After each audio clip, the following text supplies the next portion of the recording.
Good morning. I was wondering when the music was going to stop, actually. Let me apologize right at the very beginning that I'll sound a bit froggy today. I'm getting a bit over a head cold, okay? But Josh was gracious enough to make me some tea. I've got my fisherman's friend here, so I should be okay, So hopefully I won't cough, but I might sound a bit rough, okay?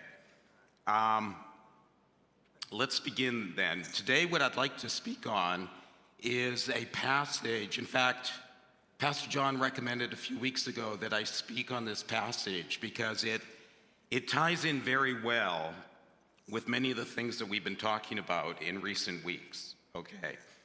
It ties in with eschatology, okay? And we'll make that clear as we kind of move further into this passage. Also, as Pastor John reminded us, last week was Pentecost Sunday, and the Spirit, this is one of the more important texts in Paul's writings on the Spirit, as will become evident, okay? And then also recently, Pastor John's been talking a lot about discipleship, and this passage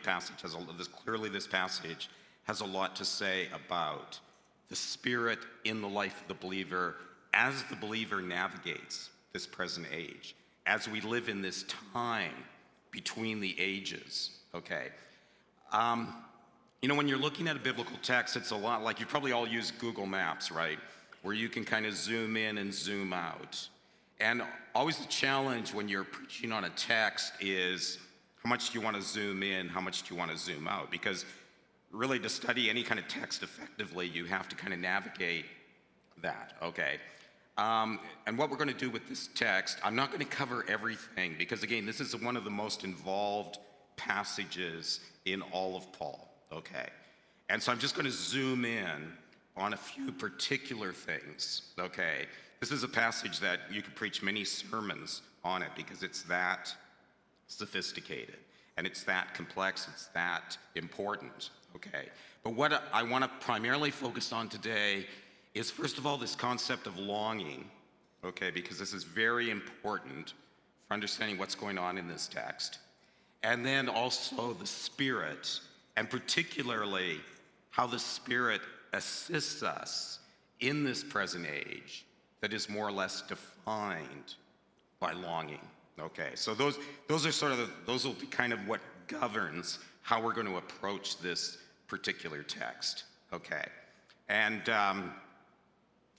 again, I'm trying to get over this head cold because I'm flying to England this afternoon, and I've got to be at SeaTac by 2:30, so I'm going to preach and run, literally, okay? But anyways, let's look at the next slide here. So what we'll do, again, just focus on some of the important things here. First thing we want to emphasize here is that living in the present, we want to live in the present in the light of the future, okay? Let's look at how Paul opens this section. I consider that the sufferings, or the term he uses there could also be translated passions or desires.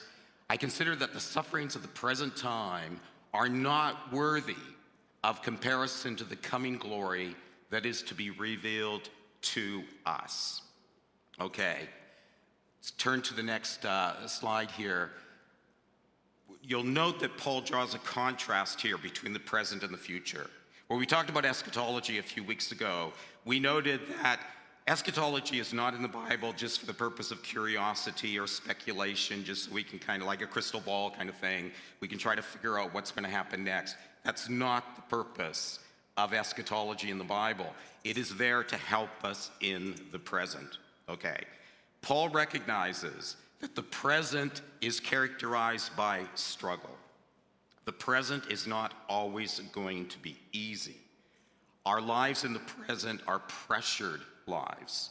But that's why we need an eschatological vision, so that I have the wisdom to live today because I know what is happening in the future, right? In other words, I know promises. What helps me in the midst of my present circumstances are those promises that God has made to us that we know he is going to faithfully keep. And that helps us to navigate the present much more effectively. So that's why eschatology is not something we would want to ignore. It's not something we want to become obsessed with, which unfortunately sometimes happens with people, where the focus is just on the future. But we are healthy, we're healthiest when we live in the present. We want to be people living in the present, okay? We can only be effective to the extent that we are fully alive in the present, and yet it needs to be informed by what we know is going to happen and what God is ultimately leading us towards, okay? Now, as I note here, that the word pathema, and maybe back up a bit to that, the translation I gave earlier. Let's go back to the previous slide. Yeah, so, I mean, what you're gonna, part of the problem that always faces translators is what do you do with terms that are maybe doing double duty, right? And this happens in English all the time, and if we know English well, we just recognize that in a writer, right? Where they'll use a word, but it's sort of, because words always have a range of meaning, it'll sometimes within a passage sort of have a double function. And that's sort of happening here. And that's why part of the problem that translators face is, do you translate this suffering, or do you translate this desire, or something to that effect, right? Because the word pathema, it essentially has to do with feeling, okay? Or with attitude, or with emotion. How are we processing this present struggle, these present pressures that we are under, right? It's all about, think of that path root in that word. We see this in like empathy or sympathy, right? Words that have to do with feeling, okay? That's the word that Paul's getting at here. And what he is saying is that we have to be very careful how we are emoting, how we are feeling, how we are processing things in this present age. Because whatever we may be experiencing right now is nothing, it's not worth comparing with that glory that we will experience in the future. I'm not going to focus too much on this idea of glory right now in this message, but just to give a brief thing here. Paul talks a lot here in this passage about sonship. He talks about glory. He talks about inheritance, this type of thing. And why were we created in the first place? We're created to rule with God, okay? We're created to participate in his rule. This goes all the way back to Genesis 1, okay? But we've lost focus on that, right? One thing we need to always remind ourselves in the future is that at some point in the future, we will be revealed. It'll be revealed to us, and we will be revealed as to who we truly are. And who is that? People who participate in the glory of God. People who are now part of that rule of God. But even in the present, we, as Paul's going to remind the Corinthians, we are still to what? Be exercising proper rule even in the midst of things. But what gives us the conviction and the confidence to do that effectively is knowing what God has prepared for us and knowing what ultimately where all this is leading and how our present is preparing us for that. Okay, so you can go back to that second slide. Yeah, so, it's interesting. You look at a passage like this with that term pathema, you could take it as sufferings, because Paul certainly recognizes that the present age, especially for the believer, is oftentimes going to be characterized by suffering. Paul suffers a lot, okay? One way not to understand this passage, though, is the way that, say, Karl Marx understood this passage. Think of Karl Marx's famous statement that religion is the opium of the people, okay? And what's he saying there? And in part, he's making there's a certain truth to what he's saying. Oftentimes religion, and he's thinking in terms of these eschatological faiths. He himself is Jewish, he's thinking of Judaism, but he grows up in Germany, he's writing in England, so he's more familiar with the context of Christian countries, but nonetheless, he recognizes that oftentimes religion can be abused in context.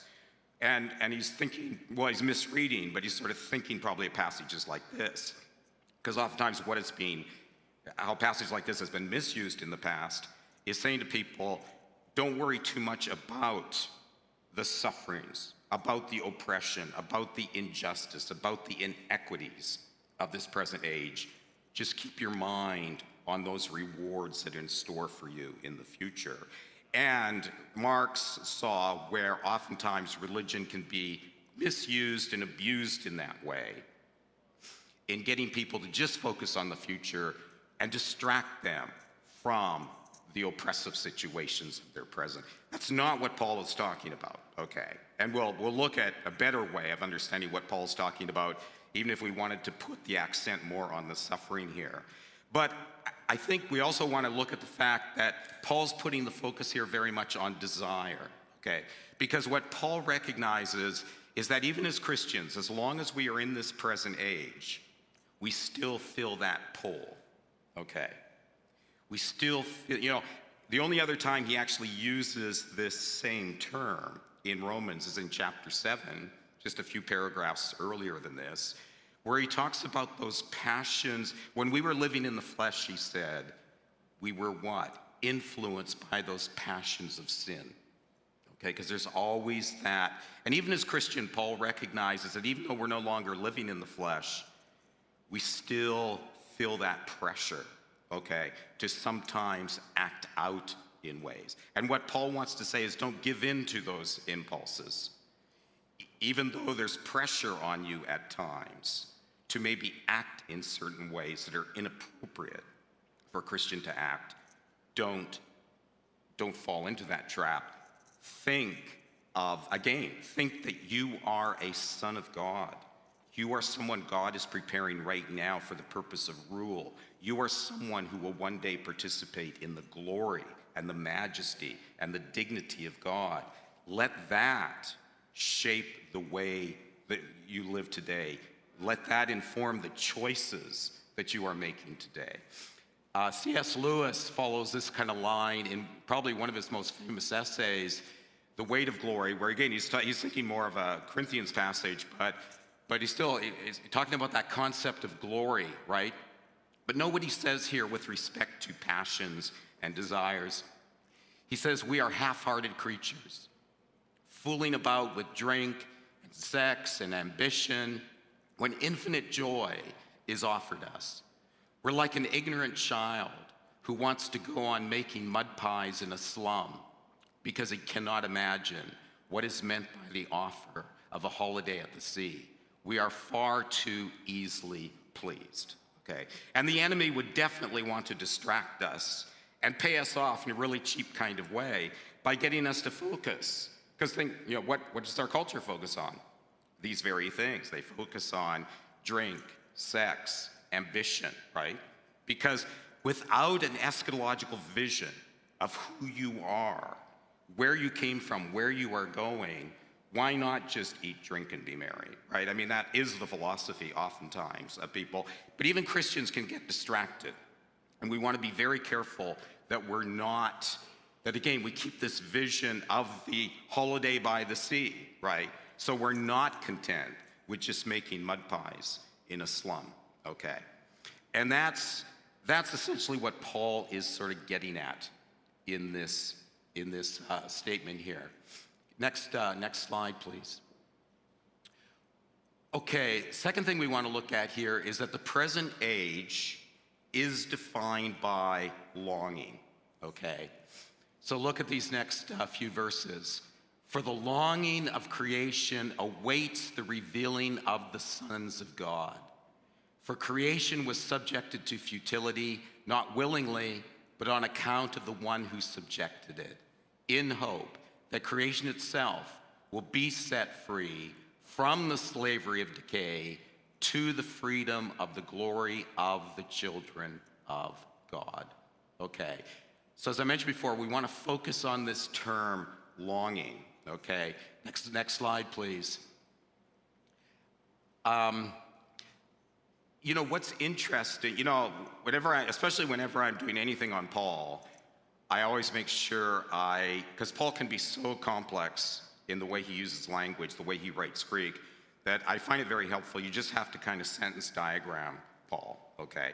You have to always ask yourself, what's the subject here? What's the subject of the statement? What are the main verbs? Is there an object? And if so, what is that? And what are all the subordinate clauses? What are all the subordinate elements in the sentence, right? And what's interesting here is that longing is actually the subject of the sentence, okay? Most modern translations don't cover it that way. They will do something like creation. They'll make creation the subject of the sentence. Creation awaits the revealing of the sons of God with this expectant longing, okay? But we need to look at what Paul actually writes, okay? I find it very interesting. If you look at the King James Bible, if you look at some of the older English translations, they will do this. They will have longing as the subject of the sentence. Why? Because back in the 17th century, poetry hadn't yet just been drained out of the English language, right? They're still conscious of things like this, and they recognize that Paul is being poetic here. Because what he's doing is he's basically turning longing into a character. This is our present age. It's characterized by longing, okay? And think about it. That gives rise to 99% of art and music in the world today, right? This sense of longing. Because non-Christians, we have this longing as Christians, right? But everybody has this longing. Everybody made in the image of God has this sense of longing, and it produces so much art. It also produces a lot of pain in our world, right? And, a couple of friends of mine recently a couple of scholar friends of mine recently contacted me. They're putting together a collection of essays on theology and popular music.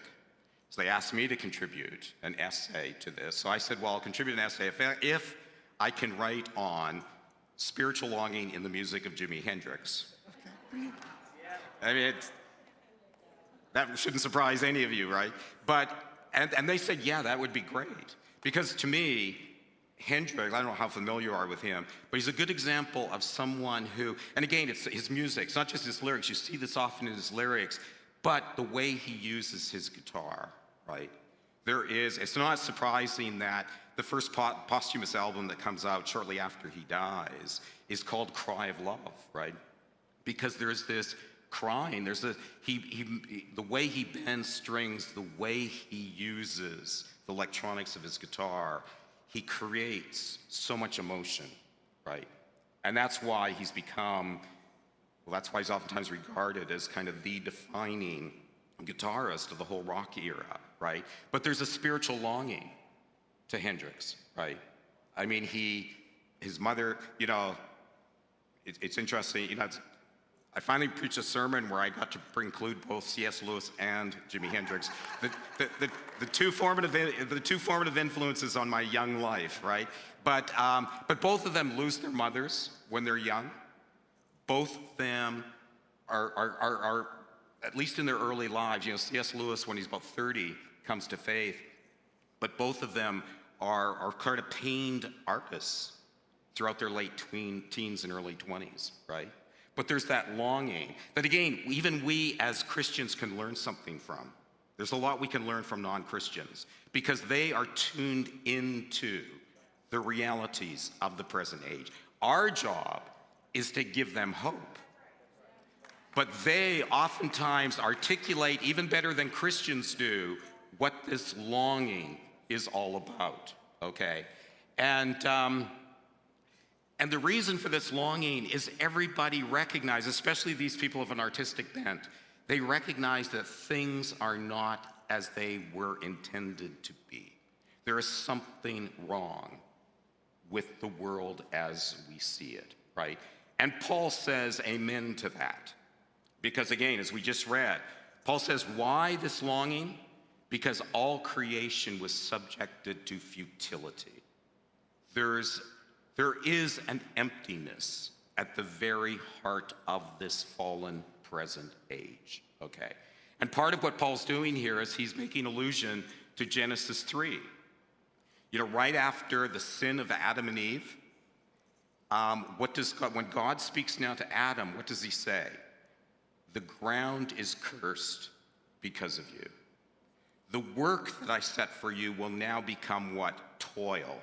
And there's a big difference between work and toil, right? There's a lot of meaning, a lot of purpose and meaning drains out of work when it simply becomes toil, okay? And then, there's going to be thistles, there's going to be weeds. Again, it's by the sweat of the brow that Adam's going to eke out a living. And then he's going to die, right?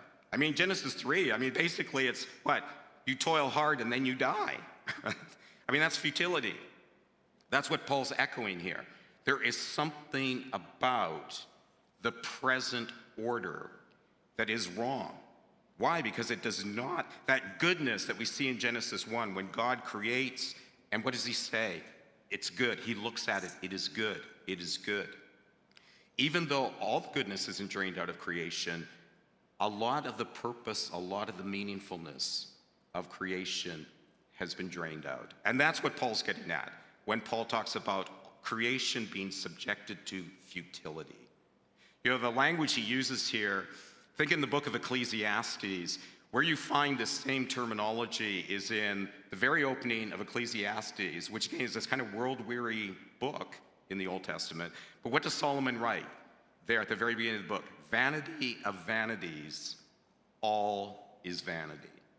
And in the Greek translation of the Hebrew text, it's the same word that Paul uses here, futility. Basically, what Solomon is saying, everything is futile, right? He doesn't see a purpose. He doesn't see a meaning. Of course, there are some more positive aspects of the book of Ecclesiastes, but he starts on that note, okay? And again, I mentioned before how this informs so much of art. Think of one of the most famous lines out of Shakespeare. Think of what Macbeth says after he gets word that Lady Macbeth has died. What does he say? Life is, I knew I was going to forget it. Life is,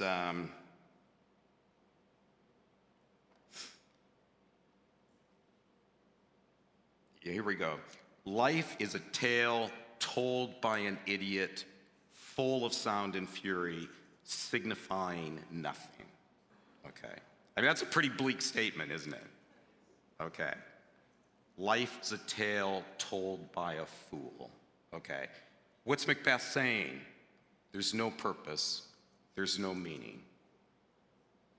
He just sees emptiness around him. And Paul wouldn't necessarily disagree with that. Because Paul says, what would you expect in a fallen age, disobedient to God, rebellious against God, not recognizing the goodness that God wants? Everything is going to be reduced to purposelessness and meaninglessness, right?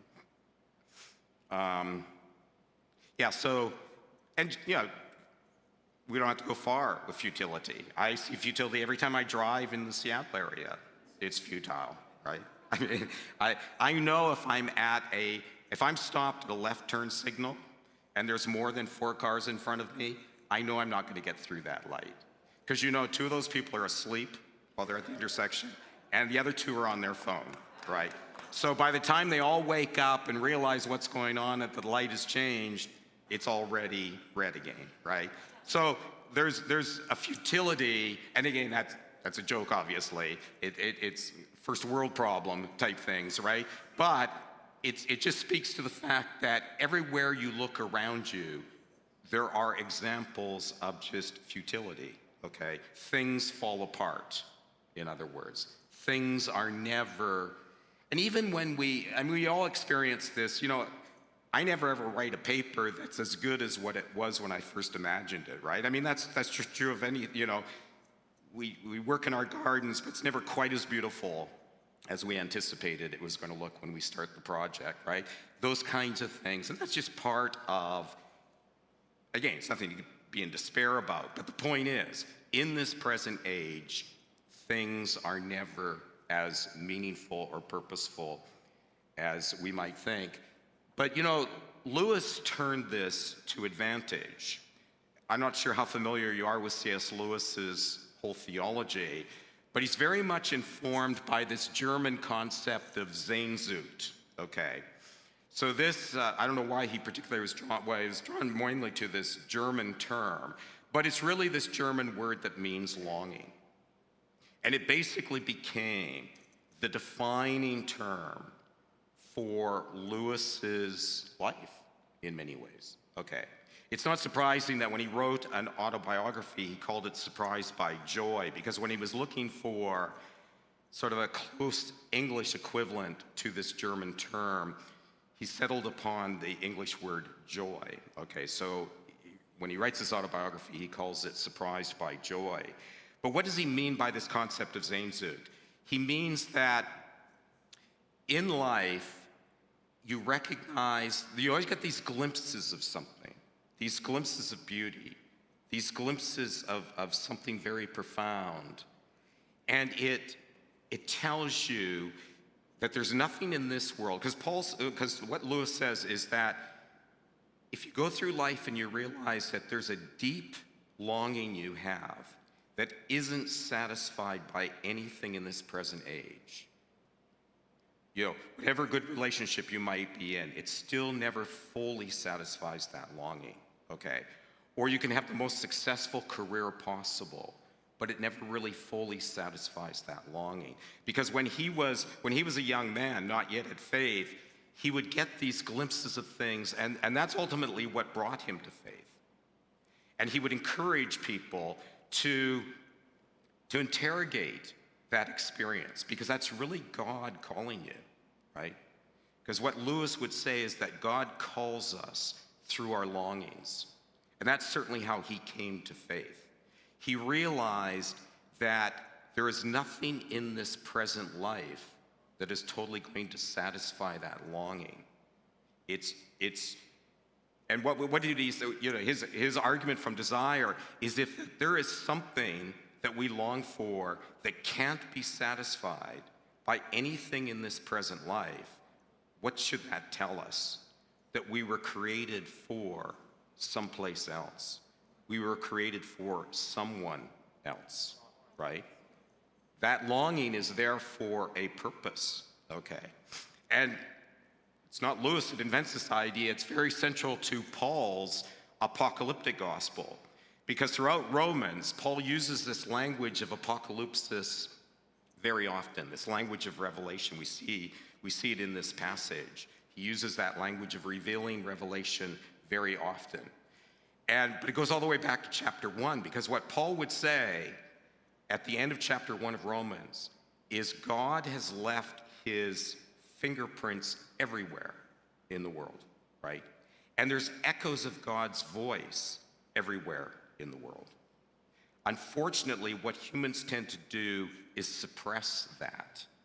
And when we suppress all of that evidence for God that he has left even in this fallen present age, when we suppress that, it leads to hopelessness, right? The sad thing about longing, it can easily lead to despair, right? Picking up on Mark's phrase, one thing we can say about our own culture is that opium is the opium of the people, right? Because we're living in a culture that's highly medicated, right? And people using painkillers all the time, and people dying all the time from, because of these addictions to opiates, right? And that shows despair. What that shows is a longing that isn't satisfied, right? And that's why we as believers need to be those instruments of hope.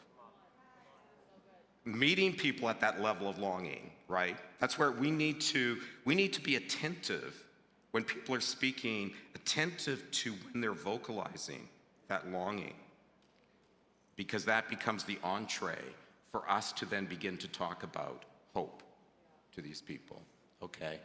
Because for Paul, God, who desires relationship, is continually revealing himself in ways that we may not even be aware of. But that's what God does. He's an apocalyptic God in the sense that he is a revelatory God. He's constantly revealing. And he's going to be revealing even more as we get to the end, okay?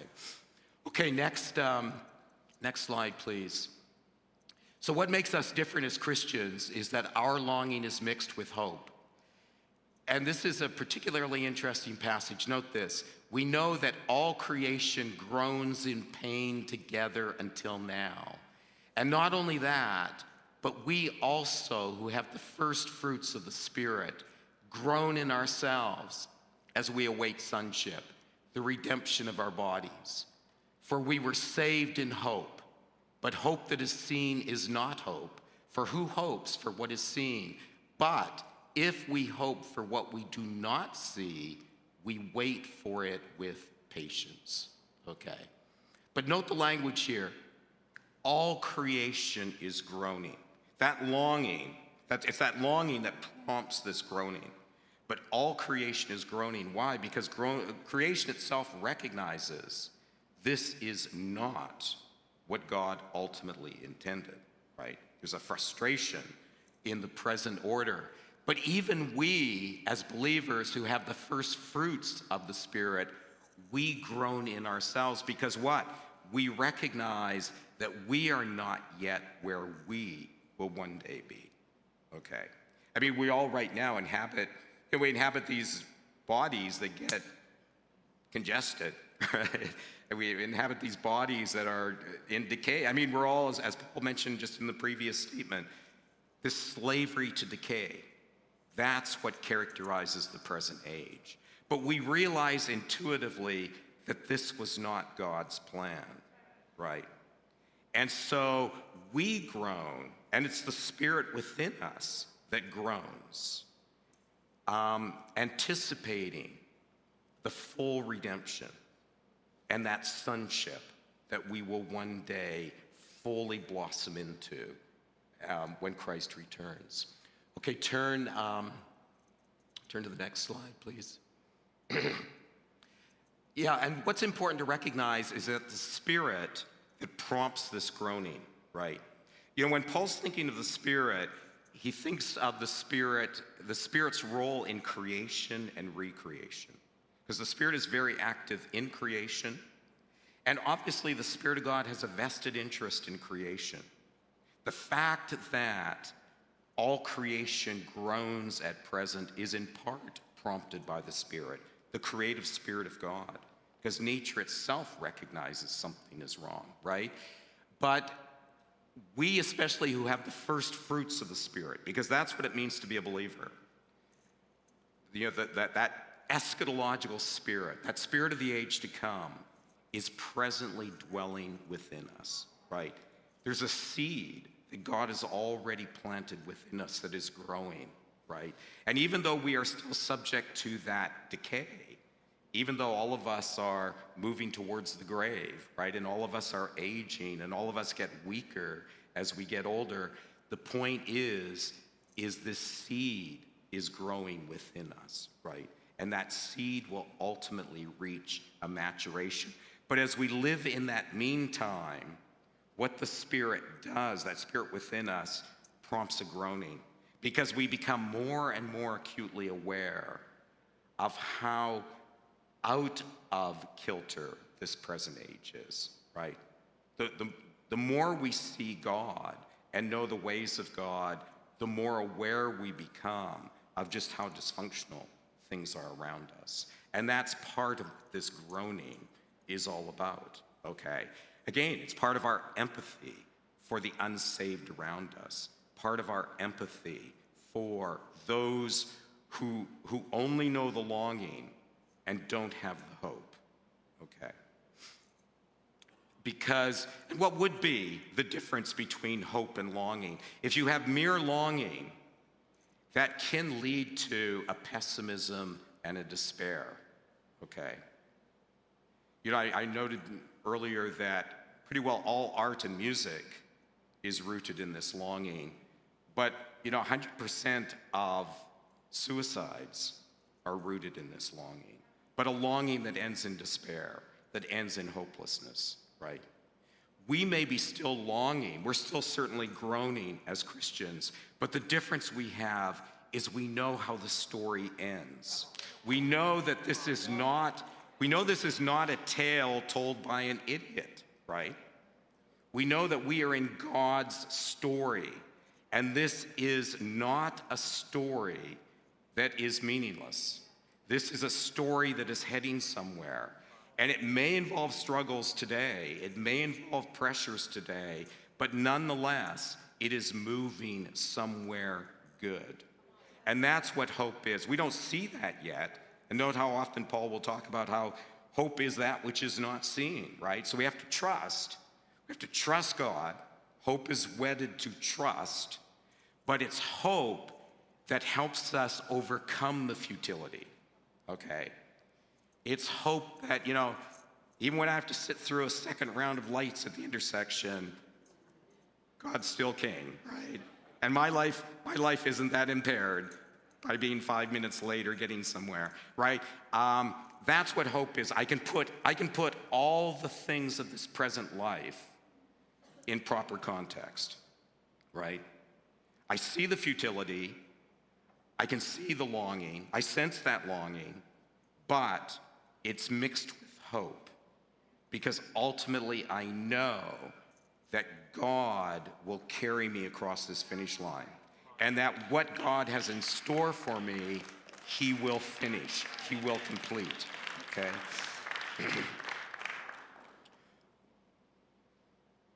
Okay, so let's look finally at the last thing we want to look at here. Next slide, please. So what the Spirit does in the present for us is focuses our prayers. So at the same time, the Spirit also helps us in our weakness, for we do not know how to pray as we should, but the same Spirit intercedes with inexpressible groanings. And the one who searches hearts knows what is the mind of the Spirit, that he intercedes for the saints according to God's will. Okay. So let's turn to the next slide. And one thing Paul's very clear on here is we don't know best how to pray. So let's just admit that. In humility before God, we need to acknowledge that. Okay. One of the effects of the fall, theologians will sometimes talk about the noetic effects of the fall. And what they mean by that is how the fall affects our thinking, our mind, right? Our minds become subject to that decay, okay? And what that means is we are, in this weakness of the present age, we are ignorant as well. We don't know how we need to pray, okay? And that's why Paul's advice here is we need to invite the Spirit to pray in us and through us, right? And it's interesting how Paul describes this, these sort of wordless groans of the Spirit. Or I like the way some translations, these sighs too deep for words, right? And sometimes people some theologians have attached this to the phenomenon of glossolalia, or praying in tongues. And that's very possible, right? Because it's although even praying in tongues, there's still kind of a certain articulation, whereas the language Paul uses here, there's sort of a wordlessness to it, okay? Because it's a deeper logic. If you think of words, our word logic obviously comes from the Greek word for word. Words somehow can't really articulate what we genuinely need to be praying for. And what we need to do is invite the Spirit, who understands all and who knows what is best for us, who knows how we should be praying. Allow that Spirit to pray in us through this groaning, right? And I just encourage you to, I've done this many times, especially at times when I knew I was praying improperly. There's been times in my life where I felt, the Spirit brought me short and said, the way you're praying for this situation is very selfishly. you're praying for the outcome you would like to see in this situation. And then what I had to do is just almost leave my words out of it altogether and just let the Spirit. And I found that, again, it's like the words, I wasn't even, as I'm praying that way, I can sense what the Spirit is praying through me, even though it'd be hard for me to articulate. And that's how Paul wants us to pray. He wants us, because there's a deeper logic to the ways of the Spirit that sometimes our words can interfere with, right? We have to allow the Spirit to get past our reasoning, our understanding, and get in touch with this deeper logic of the Spirit, okay? You know, Paul says a lot about waiting in this passage, but again, we shouldn't confuse waiting here with inactivity, okay? You know, I think 3 times in this passage, Paul talks about things waiting for something. But far too often when we think of waiting, we think of passivity or we think of inactivity. And that's so far from what Paul would say, right? Or what Paul would mean by a passage like this. How Paul would respond to Mark's is Paul would say, you know, proper religion, or at least what I'm talking about, Paul would say, this faith in Christ, as you are allowing the Spirit to pray through you, as you are allowing those groanings of the Spirit, it gives you insight into what changes you need to start making in the present. You know, it's interesting. You know, Paul gets beaten up a lot. Paul gets beaten up because of some statements he makes about slaves and masters, and then he gets beaten up because of what he says about women. And it's very unfair. It's very, you know, I remember this really came home to me about several years ago. I was invited to teach Fuller Seminary invited me to teach a 2-week intensive in Phoenix at their Phoenix location. And I show up the first evening, it was an evening class for 2 weeks. I show up the first evening, and all it is guys. The class is on the theology of Paul. And the first and only time in my career did I ever teach a class where there wasn't one woman student in the entire class. It was like 18 guys. And so I remember I spent the first hour just discussing with the men in the class, why do you think it is? You know, why did Paul get this reputation where women, a lot of Christian women, see Paul as anti-feminist? They see Paul as anti-woman, right? When that's so undeserved. You know, what's significant, one thing we always need to recognize is if it wasn't for Jesus and Paul, the status of women would have never changed from that. You know, women didn't have status in the ancient world, right? A lot of that was the fermenting effects of what Paul writes in his letters. That's why Vita can preach. That's why there's so many women who take an active role in ministry in this church. It's thanks to Paul. It's not in spite of Paul. Same thing with slavery. The message of Jesus, the message of Paul, is what planted the seeds that by the time Christianity becomes the major religion in the Roman Empire, slavery is abolished, right? And so, but where does that come from? Why is Paul able to shape the thinking of other people where it begins to raise the status of women in churches? It begins to raise the status of slaves in society. Where does that come from? It comes from the Spirit prompting people like Paul and other early Christian leaders to have a vision of the way creation is supposed to be, the way that God intended creation to be, so that we can break out of this futility and we can, even now in the present, be people who bring about the future. Again, we are supposed to be people who, as the Spirit pulls us forward, we're pulling those realities of the future into the present. So we are not to be this waiting does not mean being passive, being inactive, but what it does mean is recognizing I am too ignorant to accomplish this. I don't know how to speak into the longing of another person, but the Spirit is already working in their lives. And the Spirit, if I pray in the Spirit is going to give me the words to say to that person. and the empathy I need to engage with that person effectively. Okay, let's pray. Father, we do thank you for